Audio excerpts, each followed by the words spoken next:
So today we're in Munich. It's the last day of Mineralientage, the Munich Show, and we're standing outside the famous Hotel Bauer, one of my favorite places here in Munich, and it's where most people stay during the mineral fair. And we're gonna go inside and have a little chat about the Munich Show. Hi, Crystal is Daniel. joining us. Good morning. Good morning. Crystal is one of the Fine Mineral International ambassadors. She is extremely well versed in crystals and minerals. So this hotel has been host to serving and providing accommodations to everyone in the mineral community here for probably the better half of 20 years. I honestly don't remember the first time I stayed at the Hotel Bauer. Oh, you know what? Actually, I probably do if I do a little math here. So the show in Munich began in 1968, and it was started by Hannes Keilmann and his partner at the time, Christian Weisse. And Christian Weisse and Hannes both started the show, and they started the Lapis magazine, which is the periodical and basically the #1 journal for all of Europe at this point for crystals, rocks, minerals, and everything related to our industry. And so this started in 1968, and the show actually was in the basement of a brewery. What? Yeah. Really? Downtown, they were looking for a space. They found this basement of a brewery that was open, and it was this very informal sort of kind of like just quaint. Like a meetup. Yeah, like a meetup, like almost like a club show in the US that we would think about. And that was the inception. And that grew. And by 1972, they moved to the Messe. Okay. And that was not the Messe here. It was the Messe in downtown Munich, which I don't know if it still exists or if it's been converted. But that's where they held the show from 72 until probably 1995 or 6. My first Munich show was 31 years ago. And was it at here or at the Messe? At the old Messe. So my first show, the show was still there at the old Messe in 1994. And it was actually my first show before I had even gone to Tucson. Oh, wow. So my first Tucson show was the January of 95. So 30 years ago. But Munich, I have 31 years coming here, or depending how you count the calendar. And at that time, it was at the old Messe, and it was wonderful. Oktoberfest was down the road, and it was either happening right before, during, or after at that point. It kind of switched up. I'd never been, but a lot of people used to tag team the show with visiting Oktoberfest. And it stayed there for another year or two, and it was fabulous. It was a big hall. All of it's evolved. At that time, you had the international area, and that's sort of how they broke up the areas of the show. Now we have the, I don't know exactly what Christoph calls it, but it's the area of the elite dealers, the more renowned people in the industry are accumulated in one area in the center. And I'll show you that when we look down on the show. But everyone then, if you were from anywhere else, you were in this international district. So it didn't matter who you were. If you were not European, if you weren't German, you were in this area. And so all of the American dealers were together, Pala International. The Passport EU line. Exactly. It was the Passport EU right line. Yeah, exactly. Division right there. And so that was wonderful. We did the show there, and I did it there for 2 years. At that point, I wasn't a vendor. I was just a buyer and just visiting the show. And then the show switched to here. And when it switched to here, it's to the new Messe that they built, which is where we're going, which is enormous. I mean, I don't know how to explain how big this facility is, but it's at least 2 kilometers by 1 kilometer. It's massive. Wow. And there's probably 20 or 30 halls. The show only uses at any time 4 of these halls, but they are huge. And I would say that it is the largest open air space where you have vendors in one spot. It's very different than Denver. It's very different than Tucson. Tucson has all these little outlets and all these little districts, you know, Mineral City, the Granada area. It's a whole town, you know, the I-10 shows, the 22nd Street shows. This is everything under one roof, ostensibly. And it's 4 halls that are all interconnected by walkways that are just, you know, 20 meters long. And it's incredible. It has this amazing vibe. And so I'm here, and I wanted to be here for the beginning of this before we go over, because the Hotel Bauer is like a little bit of an anchor for our community. Everyone who's anyone in our industry stays here. It is a charming, old world but modern hotel, so it has all the accommodations of a new hotel, but with the old world charm. And it's really a fun place to stay. And the restaurant is amazing. And Mickey, the waiter there, has been waiting on us for probably 25 plus years, and to the point where I don't order my food. I just sit down and he tells me what I'm having every night that I'm here. It's pretty hysterical. So yeah, that's sort of the beginning of the Munich Show, and where it's gone today it's profound. It's transcended where its humble beginnings at this brewery, and now it is the most important show in Europe, and one of the most important in the world. It's definitely tied with Tucson, and the quantity of people, the interest is really vibrant, and it's exciting. It's a place where you feel the energy when you're in the show. Today is the last day of the show, so I don't know how packed it will be or not, and it's early Sunday morning. But we'll see. We're going to head over there now, and we're going to check it out. Cool. Let's head to the show. Off we go.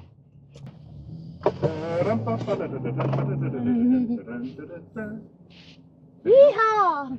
Yeah. Whoop whoop.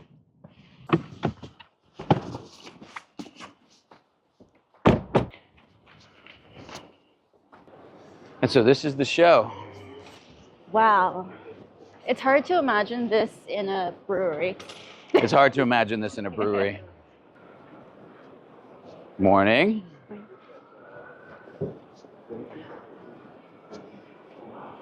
Oh, morning cardio. Morning cardio. Yeah. So this here is the Munich Show. As you can see, the show is quite large. I don't know how many vendors there are, but probably upwards of 1,000. Wow. You can look out there and you see the mineral bar. That's sort of a central hub. Everybody goes there to get coffee, get a snack in the morning. Pasta. Crystal Classics has their flagship location where they are every year in the center there. And then that whole area past it is the group of the top end dealers from around the world. You have to imagine that this started in a brewery downtown and probably 10 or 15 vendors. And this has transformed into the largest show in all of Europe and the second largest in the world, or tied with Tucson. It's impossible to say. And I feel like that's a testament to the interest and the evolution of collecting and the increased interest in fine crystals and fine mineral specimens around the world. And over the last, 50 years, I'm 52 years old now. I was born in 73. The show was already in its 5th year when I was born. And you can see that the change that has brought the level up, that it demands this sort of arena to host the show.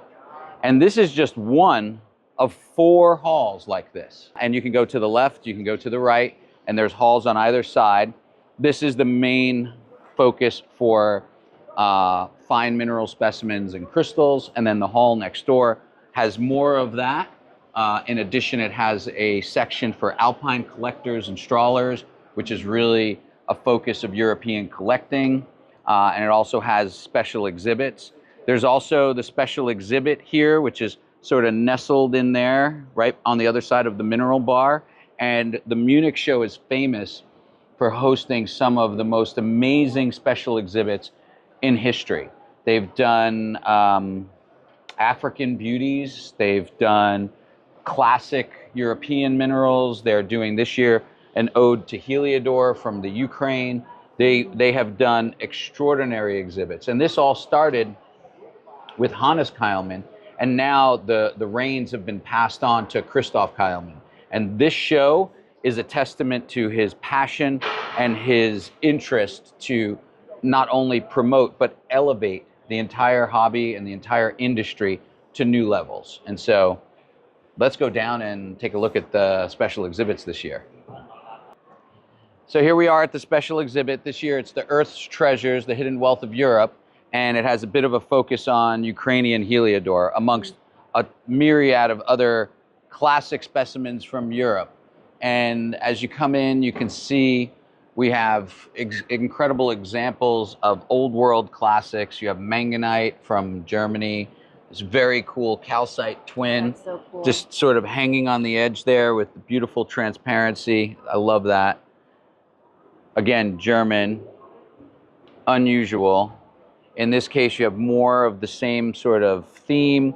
I love this bornonite. It's exceedingly sharp, well crystallized, and it's got, instead of like a silvery look to it, like most of the Chinese or English ones, it has a very cool jet black look, which is unlike any that I've really seen. And again, that's from Germany, which is, it's a sort of a classic here in Europe. It's one of the oldest histories of mineral collecting.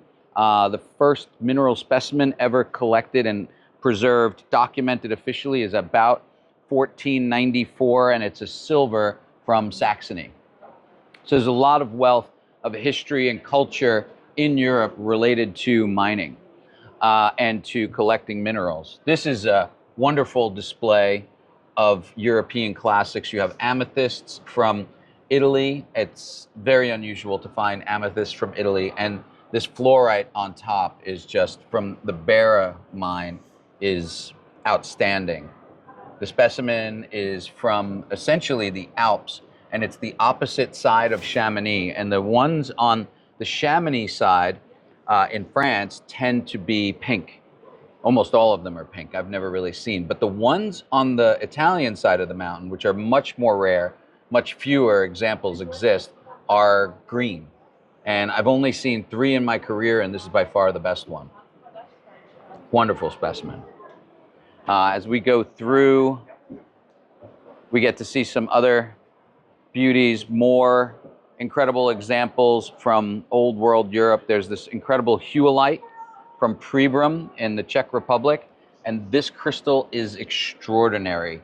It is so sharp, so glassy, and huolite is an organic mineral, so it has organic components in it, and it's of a small class of organic minerals, and it forms in these incredible twins. And it's a little hard to see from the orientation that this piece is in here in the display, but I'm sure if you had it in your hand, you could see the intergrown crystal habit that shows the sharp twinning. If you see that little V notch, that's one of the 2 crystals growing into the other.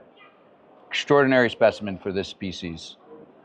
How does the organic material become incorporated into the structure? It's just part of its chemical composition, and it just picks up, I think it's water is retained in there, actual H2O, and some other component. I don't recall what it is, but there are other organic minerals. Over here, we have some of the famous calcites from Malmberget, and this is an area in Sweden, and it produced some of the most gorgeous, transparent, honey-colored calcites that the world knows. The only other place I know that produces this kind of transparency and color is Elmwood, Tennessee. Totally different crystal habits. Here you can see twins on matrix. You can see that little notch, it's a butterfly twin. And these were all collected by Peter Lichtberg, who is, you know, a historic figure in our industry. He's one of the most renowned collectors and field collectors. And he collected these, gosh, it has to be 25 or 30 years ago, easily. And he's preserved them in his collection until now. They're gorgeous things. I think you've referred to him as the collector du jour of Europe. Collector du jour. Yeah. Here you have an incredible collection, and it's really important to note that these minerals are all from Poland. And a lot of people don't know the locality, meaning they don't know Polish minerals as being prolific, because they're not. They're incredibly rare, especially in high quality. And today, there are no real operating mines. No place in Poland is currently producing material. And so, you know, these examples of celestine, you know, together with sulfur are just spectacular. I mean, the life of the crystals on that piece in the center is outstanding. They look like micro gem crystals that just have so much sparkle and contrast with the light yellow background. They're fantastic. And all of these are curated by Tomek from Spirifer Minerals. Tomek Praskier is a true mineral enthusiast, and he just cherishes his mineral heritage, and he's from Poland. He's in the middle of opening a museum, and that museum is going to focus on not only Polish minerals, but minerals worldwide, and I'm sure it's going to be incredible. I can't wait for it to be open to the public. This fluorite, oh my God. For a Polish fluorite, or for a fluorite from anywhere, it's extraordinary. That's beautiful. And only until a few years ago, I didn't even know incredible fluorites came from Poland until Tomek started to show us. And it just surprised me, because they're gorgeous. The richness of the color, the purple. There's another one over here that's absolutely fabulous. Grown together on the smoky quartz. This is world class from any fluorite location in the world. Forget about that, it's from Poland. So this tribute and this display here of European classics highlighting Poland is something that is a treasure to see. And it's really nice that they took the time to share this with the community. It's really beautiful. Over here is one of the most important cases at the show. It's a tribute to the Ukraine and the amazing Heliodors that come from there. And this selection completely, exemplifies the incredible quality of Heliodor that comes from this area in the Ukraine. The deposit has been worked over the last probably 75 years, and most of the production of the finest material came out in the 80s and late 70s into the 80s. And on my first trip to Russia, unfortunately, I saw two incredible crystals, and I didn't have the foresight to buy them or acquire them. They were priced out of my price range, and I regret that day not trying to take the leap to acquire them. And each one was probably 30 centimeters long and as thick around as, 7 or 8 centimeters, and almost like my forearm. Wow. Totally flawless, glass, perfect color, absolutely incredible. And the day before, I had just bought my most expensive mineral to date, which was a fluorite from Dalnogorsk. And I was out of money, didn't understand what I was looking at, and sadly let them pass by.